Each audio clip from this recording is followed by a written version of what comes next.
वो भारत में तो उधर तो उन्होंने तो इकोनॉमी संभाल ली है तार साहब, हमसे इकोनॉमी नहीं संभाली गई। हमारे डार साहब ने, मजे की बात बताऊं, हमने वो कहा था कि हमने भारत से ट्रेड करनी है, 2 दिन बाद बयान वापस ले लें। वो कहता नहीं नहीं नहीं, मेरा ये मतलब नहीं था कि हमने वो।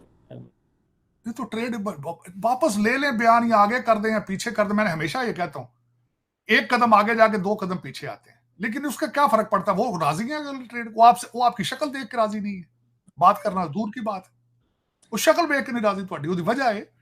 और चीमा साहब, मैं दर हकीकत उनको भी मैं कहूं उनके, बल्कि मैंने कल डॉक्टर जयशंकर साहब का, मेरे पास कोई टाइम था थोड़ा सा, तो मैंने 2-4 उनके 2-2 घंटे के इंटरव्यू सारे सुने। I was trying to understand the mindset of him. और उस पर एक बड़े कड़े क्वेश्चन उन्होंने किए। उन्होंने किसी क्वेश्चन करने वाले ने कहा कि आपने 40 लोग पाकिस्तान ने मारे, लेकिन 20 लोग चाइना ने भी मारे, आपने इनके साथ रिलेशनशिप और है, चाइना के साथ ट्रेड जारी है आपका।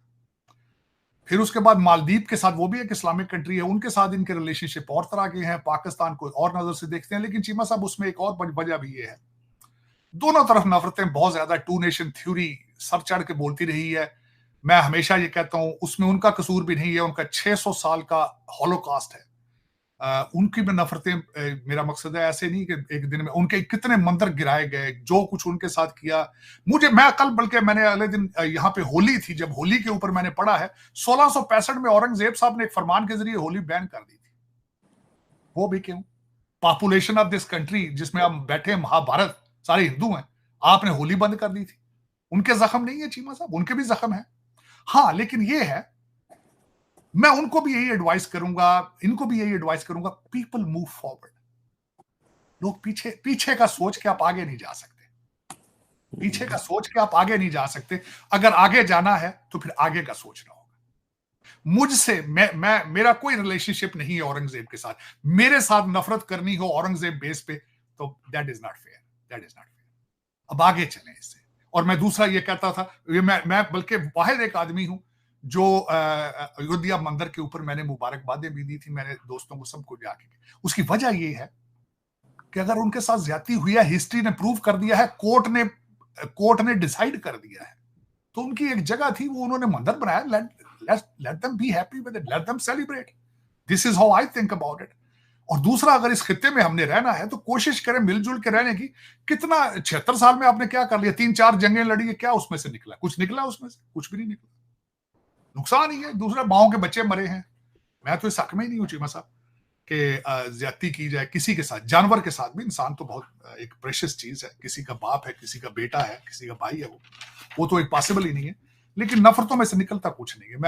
मैं अक्सर, मैंने आपको बताया है कि मैं देखता हूं कि नफरतें ये नहीं है कि एक जगह से दूसरी 2 जगह पे। इनको भी मैं हमेशा कहता हूं कि टू नेशन थ्योरी जो थी, माजी में आपकी जरूरत होगी उस वक्त, लेकिन अब जरूरत हो सकता है चेंज हो जाए आपकी। जरूरत आपकी चेंज हो चुकी है, you are in economic crisis.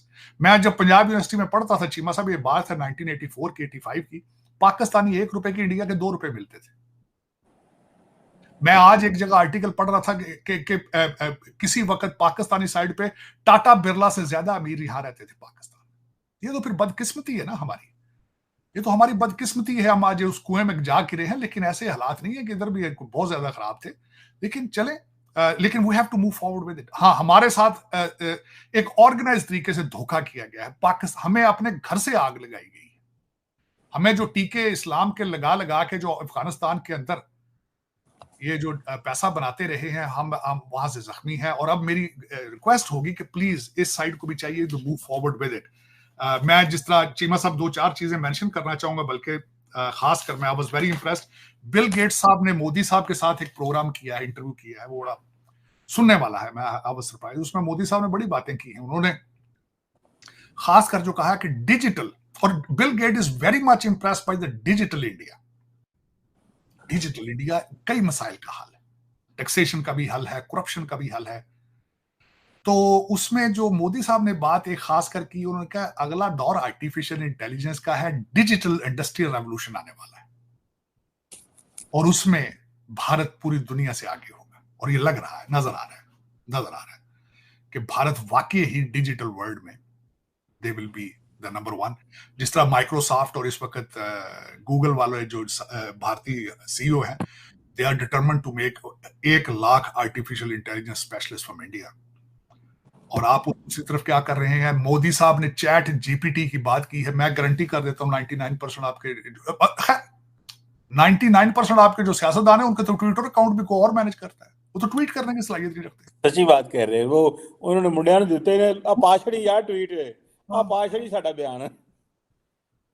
तो चीमा साहब फिर आप मोदी साहब चैट जीपीटी की बात कर रहे थे, बल्कि मैंने अगले दिन मजाक किया है, शहबाज शरीफ साहब को लेटर आ गया बाबे बाइडेन का, मुझे किसी ने पूछा मुबारक को ताड़ साहब, और मैं कहा चैट जीपीटी ने लेटर लिखा है जो।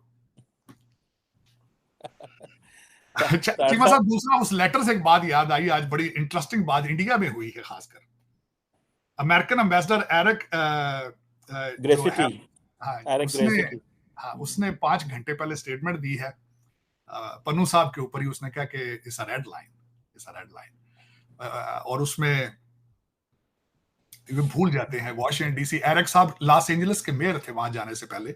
वॉशिंगटन डीसी का मेरा ख्याल है उनका तजर्बा इतना ज्यादा नहीं है, उनको चाहिए था वॉशिंगटन डीसी से पूछ लें कि वॉशिंगटन डीसी को चला कौन रहा है, वो भारतीय बच्चे चला रहे हैं। एरिक साहब आप मेरा ख्याल you are out of touch with the American situation in Washington DC, मेरा ख्याल है आपको अंदाजा नहीं है। उन्होंने वो क्या नाम है, मैडम प्रकाश क्या नाम है उनको, एएनआई को उन्होंने पॉडकास्ट में इंटरव्यू दिया। ताड़ साहब wish me good luck and which, वो मैंने भी एक पॉडकास्ट शुरू किया है, द कमर चीमा पॉडकास्ट। आज वो हमारे फॉरेन सेक्रेटरी साहब रहे हैं एजाज साहब, उनका हमने इंटरव्यू किया है, वो एक इन पर्सन हम एक लॉन्ग कन्वर्सेशन शुरू कर रहे हैं।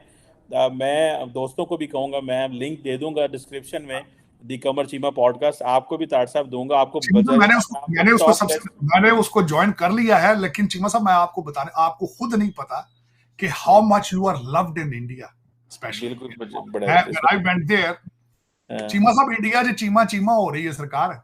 They are very kind, they are very kind, बड़ा प्यार करते हैं, इसमें कोई नहीं, बड़ा असर बड़ा। मैं मुझे जब भारत में गया तो मुझे 99% पीपल देयर मुझे उन्होंने आपके रेफरेंस से रिकॉग्नाइज किया। और मैं सच्ची बात बताऊं, मुझे पाकिस्तान में, दुनिया में मैं कहीं भी जाता हूं ना, तो हर बंदे ने मेरा और आपका शो ताड़ साहब जरूर देखा होता है। मतलब वो जिसे कहते हैं ना, वो लाजमल मजलूम बात हो गई होती है वो, हाँ जी ताड़, मतलब वो मुझे लोग पूछ रहे होते हैं इस दिन तो रोज ही गल होंदी है ताड़ साहब का की हाल है, तो वो ताड़ साहब वो बात तो सही है। ताड़